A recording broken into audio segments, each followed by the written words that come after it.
Texas power grid is on the brink of failure right now in the middle of a heat wave with temperatures reaching as high as 113 degrees Fahrenheit because people in Texas are starting to realize windmills are not there for you when you need them. What's up, guys? I'm Nobody Special, and the call went out today from ERCOT, which is the biggest grid operator in Texas. They run about 90% of the power grid in the whole state of Texas, asking people to please conserve power, especially during the hours between 2 p.m. and 8 p.m. when the peak load is placed on the grid. Those are the hottest hours of the day. Why? Because the windmills in Texas, simply put, are not working. And with that, we are going to shrink my big melon of a head and check out this in Bloomberg, dated today. Texas wind power is failing right when the state needs it most. And check this out. Turbines are generating 8% of installed available capacity.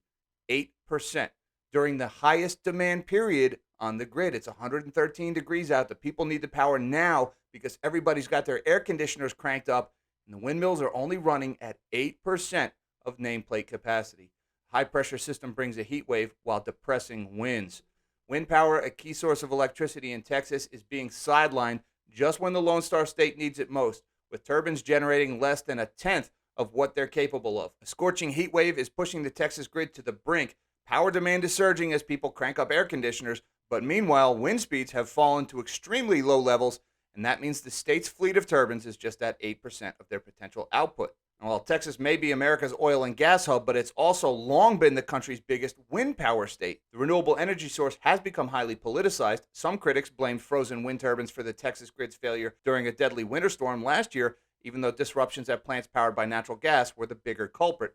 That is true. Natural gas was the bigger culprit in the winter freeze, but windmills also played a role. So what's going on right now in Texas? How could a state that is widely considered to be the energy hub of the country possibly be running out of power right now? Well, it comes down to the difference between nameplate capacity and actual generation. And environmentalists and radical leftists and Klaus Schwab and all those guys, they just love to brag about the installed nameplate capacity of renewable sources like wind and solar.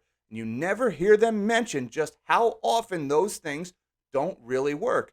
So let me throw you a couple of numbers here. The ERCOT grid in Texas has a total of 56.9 gigawatts of installed electrical capacity. Of that, 28.4 of those gigawatts is wind capacity.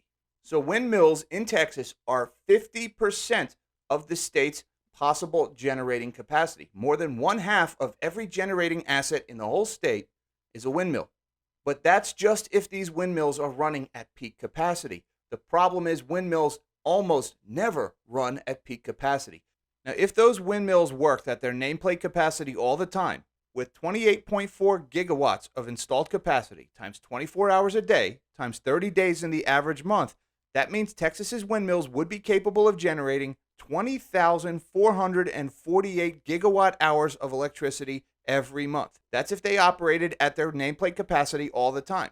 But look at how much they actually generate. These are ERCOT's own numbers. In January, 8,400 gigawatt hours. In February, 8,200. 10,900, 11,700, 12,400, 9,600. At best, Texas's windmills are generating about half of their actual installed capacity at any given moment. And to add insult to injury, you'll notice the most productive months are April and May. Those are the months where demand on the grid is the smallest.